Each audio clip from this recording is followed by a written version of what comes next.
Hello? How you doing, Gilbert? Obviously, listen, another fight week. You're pretty old hand of them now. How are we feeling ahead of this one? Feeling good, a little bit of pressure. I'm putting pressure on myself just because of my performance. I want to perform. I don't think the last time I performed the way I wanted, I have a little problems, no excuse. I had a little problems with my wake up, my recovery. Sean Brady went there, did his thing, and then I had to change a lot of things and get here. And I want to be here. The thing is not about Morales, it's about me performing. I want to go there and put the work that I've been training, and yeah, excited to be here. To be back, but show up. Put on a show. You remind me when you say that of Israel Adesanya after he fought Sean Strickland, where it wasn't the loss that kind of ate him. It's more the fact that he didn't perform and he felt like, I'm at this stage of my career, I just want to go and do my best. Is that how you're feeling, that you want to just show the best of you? Yes, same thing Easy said, and then it's this. It's just like after the fight, Wagner Rocha, he's one of my coaches over there, and right after the fight, he said, "Hey, we gotta talk," And then I'm not sure, but I think he went to his gym, and then he said, "Bro, you have so." It was that conversation, that real conversation that you're real friends. That was everything you need to hear. It's not pleasure. It's like, that brutally, honestly true. He told me everything. Then I'm like, yeah. And then I had my other coach, Daniel, that we had that same conversation. It was painful, but I needed to hear. And that was, I think, end of the year, last year. And then we start working, And then he's the guy that always be in my corner. I always want him on my corner. He was on my corner when I fought Kamaru and when I fought Dan Hooker. But I lost these both. And then he was a little, I don't want to be in your corner anymore. He hurts. But then after the fight, he watched it, and he hated that he wasn't here. He was not a part. And then we make a deal with him. I'm going to put on the work. And he said, you still can beat these guys. You have the potential, but we're not putting the work. You're still working, but you're not putting the work that you should do it. And then I'm here. He didn't kick me when I was down. He was honest. It was painful, but then he gave the hand and said, I'm going to be with you. Let's put on the work. And then I changed a couple of things. I had to change a lot of things in my career to get here. But we did change it. We did put a lot of work. And I felt a little rejuvenated. I feel a little bit, okay, let's right those wrongs. It happens. It kind of sucks, those losses, especially 3 back-to-back. Even in Jiu-Jitsu, I never have 2 losses back-to-back. In MMA, I didn't have 2, but I had 3 at once. And then, man, gotta change a couple of things, and then we change it. We change a lot of things. I was lost in a little bit of belief on myself, and then they helped me to bring that one back. Not easy on the freaking hard training and heel sprints and a couple other conversations, and I feel that.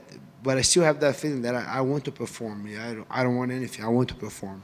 Well, those conversations can go one of 2 ways, right? They can tell you that you're not putting in the work, stuff like that, and you think, well, 3 losses, maybe it's time. I sort of look at leaving the sport, or you can get reinvigorated and get that fire back, which it sounds like you have. You mentioned the 3 losses, and obviously 3 losses is no fun for anyone. But if you look at the guys, right? Sean Brady, okay, the performance wasn't what it was. The Jack fight, completely competitive.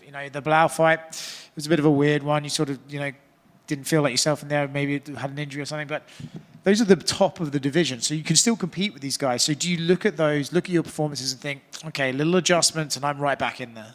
Yes, that's the way. That's exactly the way I see it. Look at these fights, and I'm like, the Bilal fight, I got hurt. First, 2 minutes of the fight, it happens. It's not his fault. Guy went there, beat me. The Jack fight, I was doing a lot of things right until I don't. Ain't no excuse. Oh, I was winning. Yeah, I was winning, but you didn't win. Whenever it was time to really, when I made a mistake, he got up. He caught me with a beautiful knee, finished the fight. But the last one was the one that, man, I didn't show up. That one bothered me the most. It still bothered me, the 3 losses, but I just got to change little things. I know it's not a lot of things, but it's a little bit more discipline there, a little bit more improvement here, more serious here. Honor this coach, honor every single one of my coaches, put on the work, I I believe I paid the price and I did all the things that I could done to get here, to put me here ready, the weight cut, the training, the dedication, the discipline, and all those things. I think I really put a lot of work for this fight. What did you make of Jack and Bilal? Obviously, you've been there with both of them. Was that the way you thought the fight was going to play out, or were you impressed with Jack? No, I kind of predicted that Jack was going to win. I felt how good he is, bro. That guy was real good. And when I see he's training with Volk, I saw he's already had great scrambles when we fought, good get-ups, good takedown defense, and then he kind of was even more close to Craig Jones and with the Volk, with everything, and I said, man, that guy's going to win. And then I was seeing to see if Bilal was going to train with Habib, but have that thing that Islam want to move up. I don't think, I don't know, but I assumed that was the case. Okay, I'm not going. This guy may fight me.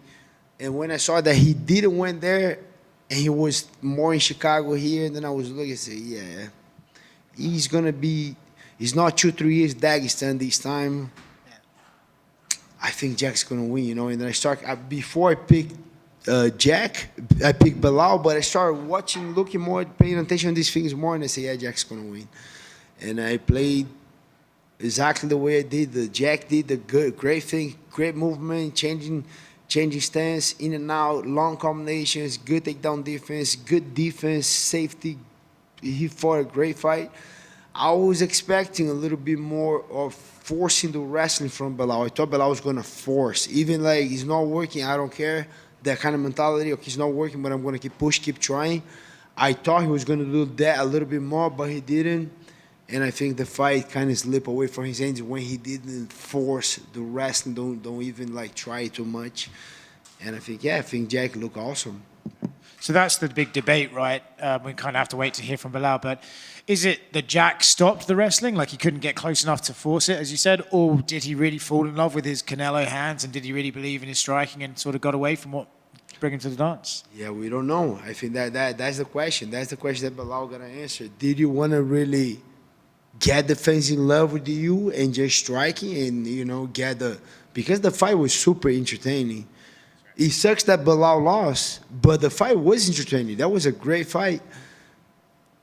And unfortunately he lost, but I don't know if he really want to do just striking with this guy, you know, making an entertaining fight. I don't know what was the game plan. And then I praise these guys because Bilal works very hard. His fighting IQ is high. His team has a good strategy. I think they do a great job. Not at that fight, you know. That fight, I don't know, but I don't think they did the right strategy to beat Jack.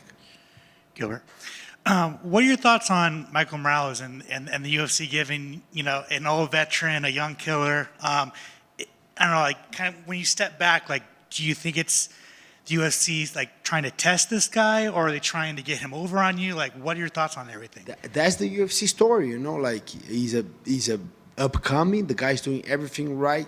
25 years old, Ecuadorian. We don't have a lot of Ecuador guys besides Chito Vera. I was there in Miami. I fought Jack there when Chito fought Sean O'Malley. The whole media from Ecuador was huge. Everyone from Ecuador was there. So, yeah, he's a possible start, you know. And then me, I got to prove myself that I still want to belong on the top. So, yeah. So, whoever wins, if I believe I'm going to win, me winning, I'm back, you know. Then I need to get another fight to get close to a title shot. If he wins, he cracks the top 10. So, yeah, it's the UFC story. And this guy's doing everything right. I respect him a lot. Very tough, young, super athletic. He started on wrestling, now has good boxing. The guy's good. He's you're the biggest underdog, and he's the biggest favorite over you of your entire career. Yes. He's a bigger favorite than Hamzat was over you. Are you surprised by that? I'm not surprised. Not really. I think the way I look on my last 3 fights and the way he looked on his last 3 fights, odds make it a little crazy, but yeah, he should be a favorite. And then I like to be a dog. One more time, I love it.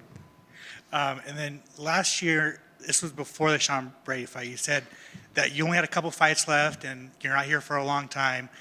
Has that quote changed because you've kind of fallen back in love with MMA, or is it you're still kind of taking it fight by fight? I'm in love with MMA again, but I always was. It's not that I'm not, but yeah, I'm not. I don't have freaking Michael Morales type fights coming up. You know, that guy can do like 20 more fights. I don't think I have all of that. I still want that.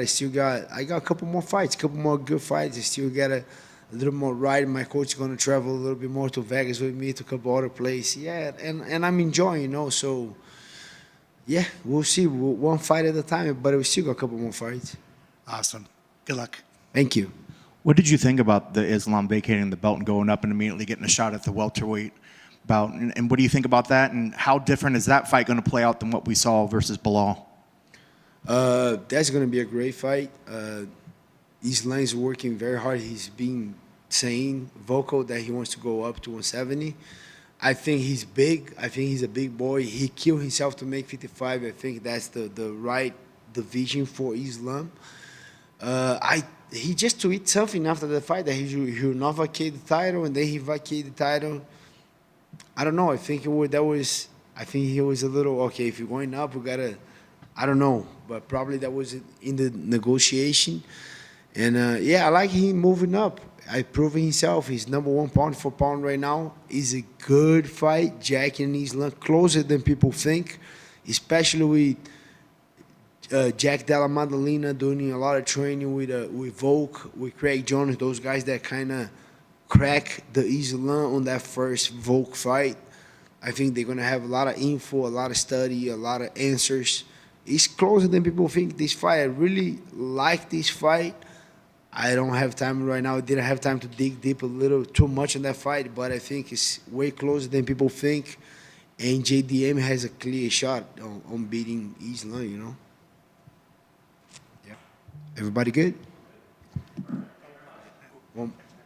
Actually, I got one more for you. Obviously, you've fought JDM, and the welterweight division has kind of seen a shift, right? Older guys are on the back end; these new guys are coming out. Of the newer guys, right? Buckley, Ian Gary, Shavkat, Sean Brady, you fought him. Who are you kind of like most impressed with? Kind of like you think is like kind of the future of the division? Oh, all these guys are they're different, right? Ian Gary, great striker, super fast, high volume. Buckley, dangerous, you know, great boxing, physically very big, strong for the division, has a big test now on Kamaru. Morales has a good test now on me. Sean Brady's been looking very impressive, especially after the Bilal loss. He came back, he put on the work, looking better and better.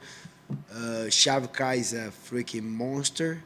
I cannot wait for this guy to be healthy and showing. You know, he's very, very good. Who else is in there? Carlos Prates. All these guys, you know, they good, you know. And then the veterans, we got to put on the work, you know. We cannot let these guys take over. So we got to keep working, keep getting better, and prove that we're still a force in this division. Thanks, Gilbert. Yeah. Okay, just one quick question over here, Yeah. Gilbert.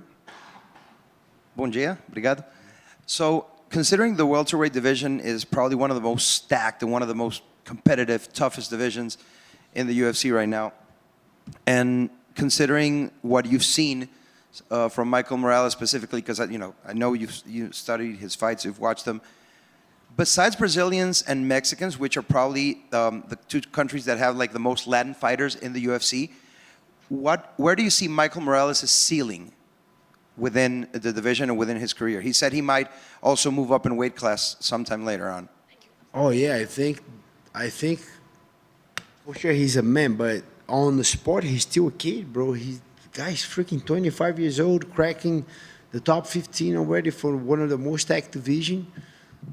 I think he's doing the right things. I just think, you know, one advice that I give to Ian Gary, I'll give the same to him. Go travel a little bit, you know, go to other places, other gyms, go train, go get more experience, and keep getting better. I think he's doing the right things. I believe I'm gonna stop him Saturday night. I do believe in that, but that's not gonna really stop the guy's career, you know. And I think he should get a lot of experience, a lot of fights, training, travel, go here, train with this guy, go here, go freaking 2-3 years, Dagestan, get a little, get better a little bit, go improve other areas. I think this guy has a crazy future if he keep doing the right things. 25 years old, already in the UFC, already with that record. Oh, that guy is going to be a force in the UFC soon. Obrigado pelo seu tempo. Valeu. Yep. Good. Bye.